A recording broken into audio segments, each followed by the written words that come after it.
Je tenais donc à ce qu'on se parle de façon franche, que vous compreniez ce qui se passe, là où nous sommes et vers où on pourrait aller.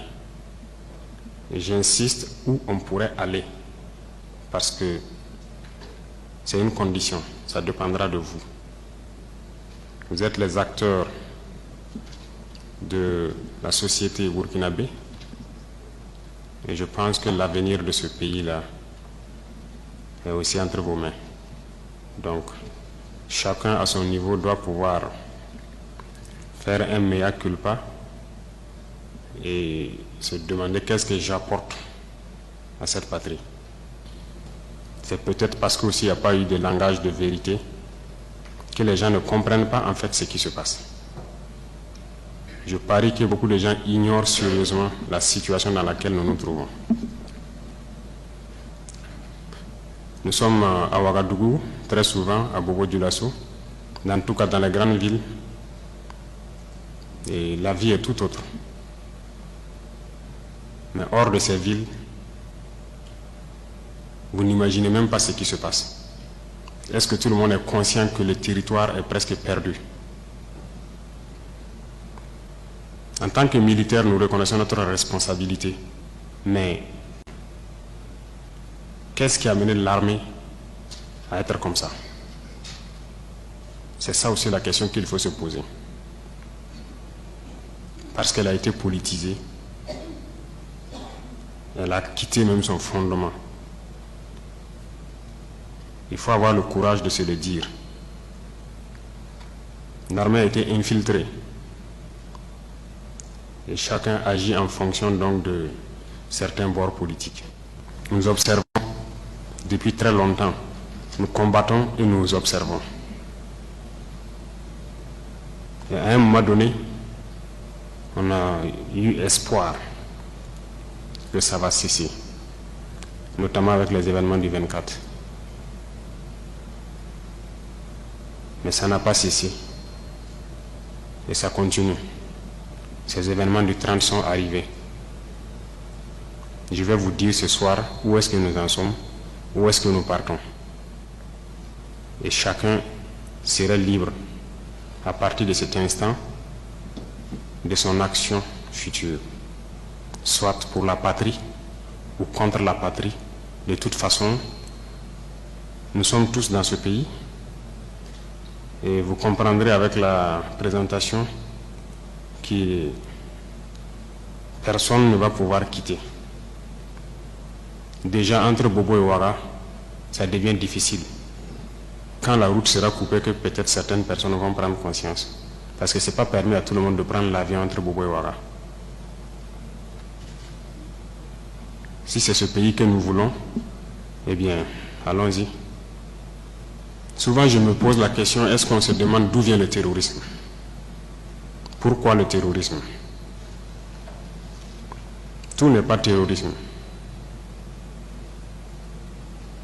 Nous avons contribué, quand je dis nous, c'est la société, contribué à ce que cette situation arrive. Mais j'ai marché à travers une partie du Sahel. Je ne dis pas rouler, marcher à pied à travers le Sahel. Donc j'ai pris le soin de bien voir ce que c'est que le Sahel. Et je ne suis pas sûr que ici vous l'avez fait. J'ai marché de Gorom, passant par Oursi, aller à Déou, Tinakov, Tinasan, revenir sur Marcoy. Cette partie, on l'a fait. On a vu comment les gens vivent là-bas. Et on l'a fait, ça vaut 10 ans de cela. Et c'était prévisible que cette situation va arriver. Ça veut dire que c'est nous qui avons créé cette situation, la gouvernance. Il faut qu'on se dise cette vérité. On a tout fait pour abandonner certains peuples à cause de nos intérêts égoïstes. On ne pense qu'à nous. Comme jusqu'aujourd'hui, on voit les gens meurent ailleurs, mais à Ouagadougou, on fait la fête. On n'a aucune pitié pour l'autre. J'ai marché à travers ces zones. Je les vois trimballer des bidons, marcher des kilomètres pour aller chercher l'eau. Je les ai vus en train de marcher des kilomètres pour trouver l'eau pour le bétail et le bétail qui meurt en cours de route. Il n'y a pas de route là-bas. Il n'y a pas de route. Comment même un camion même pourrait arriver là-bas, ne serait-ce qu'avec un peu de tourteau pour que leurs animaux puissent manger? Il n'y a rien là-bas. Qu'avons-nous construit là-bas? Qu'avons-nous fait là-bas? Quel projet de développement avons-nous envoyé là-bas? Est-ce qu'on s'occupe même de leur vie? Rien qu'une simple eau. Qu'avons-nous fait de sérieux dans ces zones? C'est la question qu'il faut se poser. Et le territoire de cette partie, c'est hors de contrôle. Qui en est responsable? C'est nous. C'est nous. Il faut que chacun accepte ça.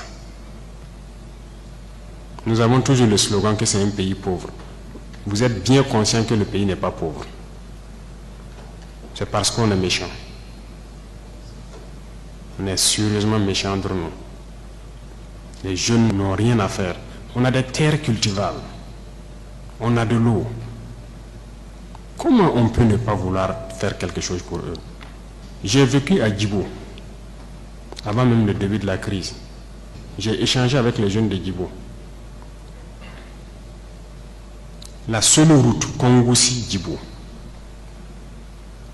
les camions ne viennent plus parce que les ponts datent des années 50 et les camions tombaient. Donc les camions ont décidé de ne plus venir. Ils produisent, en allant à Nassumbu à Bouro, ils produisent la tomate, ils produisent beaucoup de choses. Tout pourri. Ils n'arrivent pas à vendre.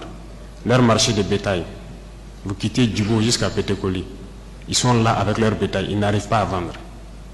Mais vous voulez qu'ils fassent quoi, les jeunes? J'ai écrit un rapport en